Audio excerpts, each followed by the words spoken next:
Eu agora quero começar a discutir com você as leis da riqueza, que são leis que deveriam ser ensinadas no jardim da infância. Isso funciona, é igual gravidade, funciona em qualquer parte do mundo. Qualquer lugar que você aplicar as leis da riqueza, que é a lei do ganhar, a lei do gastar, a lei do economizar e a lei do investir, essas leis funcionam em qualquer lugar. Então vamos começar com a lei do ganhar. Todo dinheiro é criado pela mente humana. Aliás, eu sempre digo, problema financeiro não se resolve com dinheiro. E quem escuta isso pela primeira vez acha um absurdo. Como que problema financeiro não se resolve com dinheiro? Não, não se resolve com dinheiro. Problema financeiro se resolve com imaginação.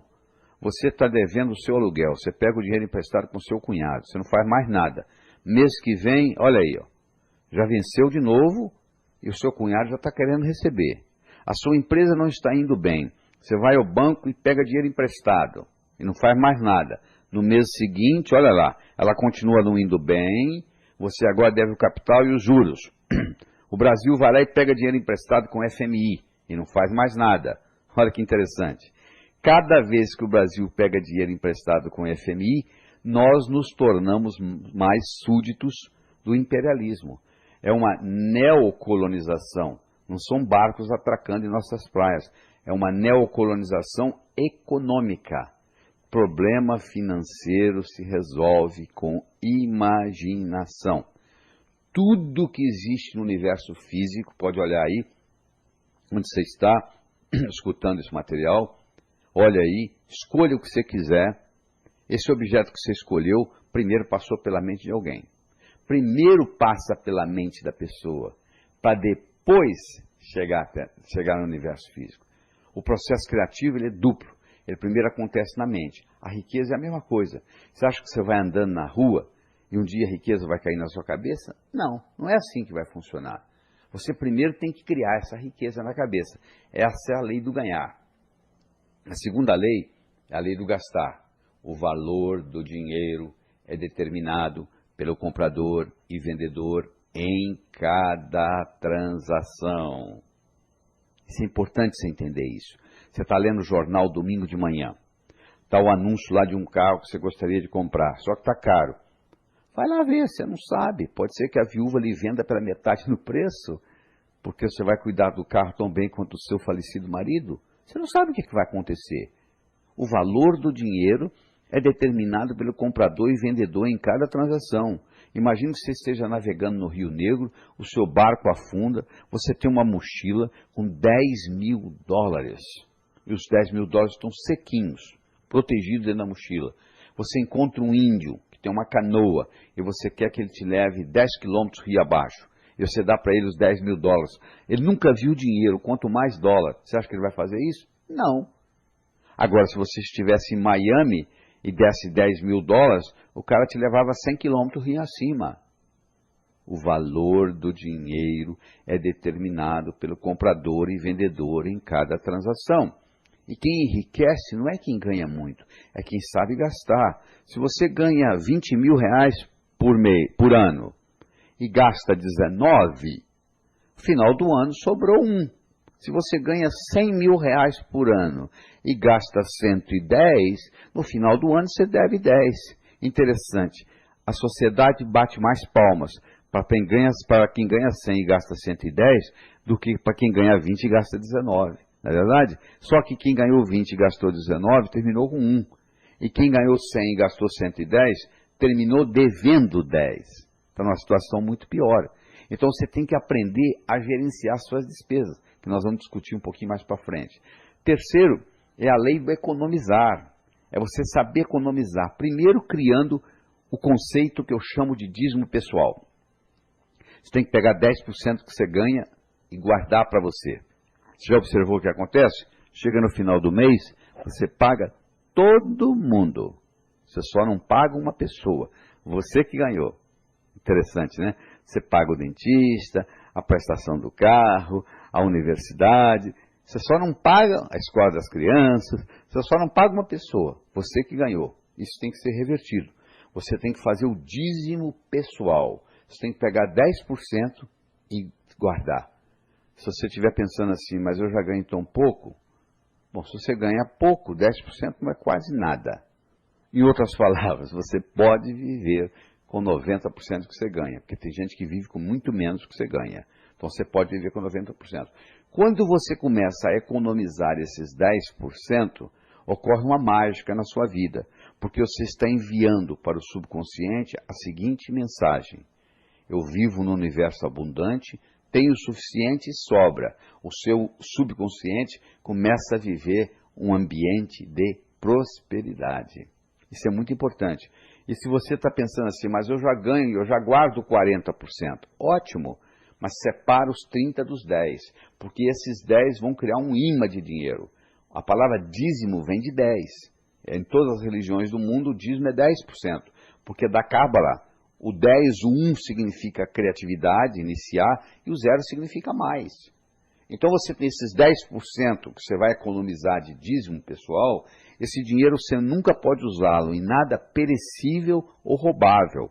Você tem que guardar até um certo ponto, e aí você compra uma propriedade, um lote, o que seja, mas você não pode comprar em coisas perecíveis ou roubáveis, porque isso vai criar o imã do dinheiro. Se você abrir a torneira da sua casa, sai água. Para onde que vai a água? Vai para o esgoto. O esgoto vai para o rio. O rio vai para o mar. Para onde vai a água, então? Para onde tem água. E ódio, para quem tem ódio. E amor, para quem tem amor. E dinheiro, para quem tem dinheiro. O dinheiro não vai para o pobre. O dinheiro vai para quem tem dinheiro. Você vai no banco e fala para o gerente, pelo amor de Deus, eu estou apertado e me empresta dinheiro. Ele diz, não, para você não. Mas se você chega lá e prova para ele que você não precisa de dinheiro, ele vai querer lhe oferecer um empréstimo, porque o banco, afinal, vive de juros. Olha que interessante. O crédito é paradoxal. Quem precisa não tem. Quem não precisa tem. Então, dinheiro atrai dinheiro, semelhante atrai semelhante. Se eu começo a criar um imã de dinheiro, eu começo a atrair mais dinheiro. Por isso que o dízimo é importante, esse dízimo pessoal que você tem que fazer. E vem depois a parte do investir. O investimento é fundamental. A maioria dos brasileiros não sabe investir. O investir, você faz o dinheiro trabalhar para você, em vez de você trabalhar por dinheiro. O investir tem que ter legalidade, você não vai investir na distribuição de cocaína, você tem que investir numa coisa legal, que tenha legalidade, você vai investir aí você vai buscar se tem mais ou menos rentabilidade, mais ou menos segurança, mais ou menos liquidez. Rentabilidade, segurança e liquidez são os 3 pontos-chave de um investimento. Tem dinheiro que você vai deixar lá mais a longo prazo, você não está preocupado com a liquidez, mas você está preocupado com a segurança ou com a rentabilidade. Tem dinheiro que você precisa de mais liquidez. A rentabilidade talvez não seja tão alta, mas você pode tirar a hora que você quiser. Às vezes você coloca um dinheiro na poupança e você pode ir lá e tirar o dinheiro a hora que você quiser. Mas se você compra uma casa, você não pode querer vender a casa, pode ser que você não encontre comprador no dia que você quer vender a casa. Então já não tem a mesma liquidez de uma caderneta de poupança. Aí você vai ter que decidir aí ser mais ou ser menos. Mas só trabalhar com as leis da riqueza não é o suficiente. O ganhar, o gastar, o economizar, o investir é muito importante. Você tem que estar preocupado com isso. Agora, você também tem que ver o aspecto psicológico da coisa. Existem os pesos pesados, que eu chamo, na psicologia, que interferem na sua capacidade de ganhar dinheiro. Por exemplo, o modo como você nasceu faz uma diferença enorme.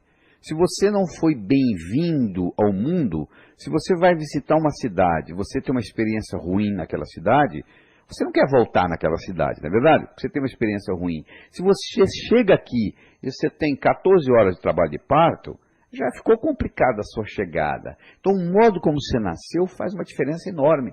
E não adianta você fazer terapia, porque os traumas do nascimento, naquela época você não tinha linguagem. Eles são codificados a nível celular. Você tem que trabalhar com terapias corporais.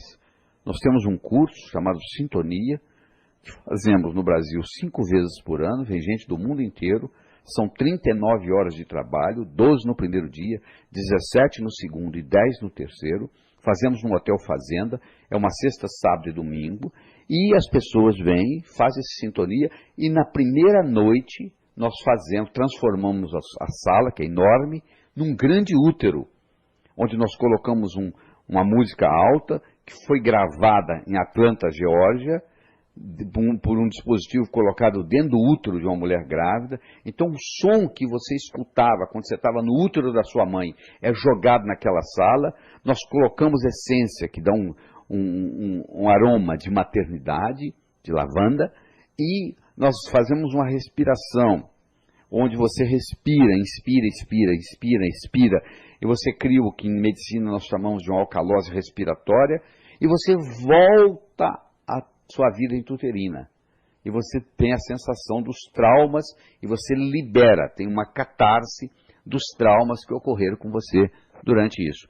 Existem no Brasil muitos terapeutas que trabalham com renascimento, você tem que buscá-lo, ver se eles são de credibilidade, e fazer essa experiência. Ou você pode ligar para o nosso escritório em São Paulo, o código aqui de São Paulo é 11, o telefone é 38890038, e se informar quando será o próximo curso Sintonia, que não cuida só disso não, cuida de muitas outras coisas. Nos 2 primeiros dias, nós trabalhamos com a parte pessoal, lavamos a sua alma, e no terceiro dia lhe damos uma visão empresarial. Então esse é o problema do nascimento. O segundo é a síndrome da desaprovação dos pais. Eu não posso ganhar muito mais dinheiro que meus pais, porque eles vão se sentir humilhados. Então eu vou ganhar mais, mas um pouco mais. Então se você tem a síndrome da desaprovação dos pais, se você tem essa necessidade de não ganhar muito mais do que seu pai, às vezes essa necessidade até é inconsciente, 30% das pessoas no mundo têm a síndrome da desaprovação dos pais, que funciona na roda da abundância como se fosse um freio de mão, essa é a grande verdade.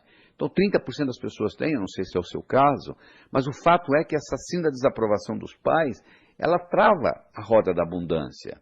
E você tem que trabalhar isso psicologicamente primeiro, para depois saber usar inteligentemente as leis da riqueza, o ganhar, o gastar, o economizar e o investir. A negatividade específica são aquelas negatividades com relação a dinheiro, né? Dinheiro é sujo, gente rica não entra no céu, eu prefiro ser pobre e honesto do que rico e desonesto, que nós já discutimos nesse material, em que você tem que reverter isso na sua cabeça. E a sensação de morte iminente é você ter aquela sensação de que você vai morrer a qualquer momento. Então, a pessoa que tem um sofrimento no nascimento, e quando ela respira pela primeira vez, ela respira, porque o nascimento aqui fora da vida intrauterina, começa com uma inspiração, e a vida termina com uma expiração. Por isso, quando alguém morreu, se diz, fulano expirou, né? Morreu, quer dizer, parou de respirar. Então, quando você inspira, se você inspira com uma sensação de dor e uma sensação de morte, isso fica codificado no seu cérebro. Então, a gente tem que viver com a sensação que a gente fosse viver para sempre. Quantas pessoas você conhece com 65 anos de idade, que tem uma experiência enorme, bonita, que podia estar sendo útil à humanidade e já está se programando para morrer? Não é verdade? As pessoas que vivem muito, que passam dos 90, 100 anos, são pessoas que estão constantemente tendo desafios, criando novidades na cabeça, tendo metas novas, como se fosse viver para sempre. Então isso é muito importante. E a outra coisa que eu quero discutir do ponto de vista psicológico é essa desculpa do karma. Eu não estou aqui para discutir se existe ou não existe karma. Eu estou aqui para dizer o seguinte, tem gente que usa uma desculpa. Sabe por que eu não consigo ganhar dinheiro nessa vida? Por causa do meu karma. Para você eu gostaria de dizer o seguinte, se a sua vida passada fosse mais importante do que essa, você estaria vivendo a vida passada e não esta. Eu acho que mais importante do que karma, mais importante do que tudo, é o nosso livre-arbítrio. Isso nós temos. A cada momento você tem direito de ir para a esquerda ou para a direita, ou ir em frente ou voltar. Esse livre-arbítrio é uma característica que nem Deus tira da gente. Cada um tem seu direito ao livre-arbítrio. Eu acho que se você tivesse vindo aqui para viver exatamente uma história já totalmente escrita, na minha opinião, seria uma sacanagem cósmica. Na realidade, nós somos co-criadores da nossa existência.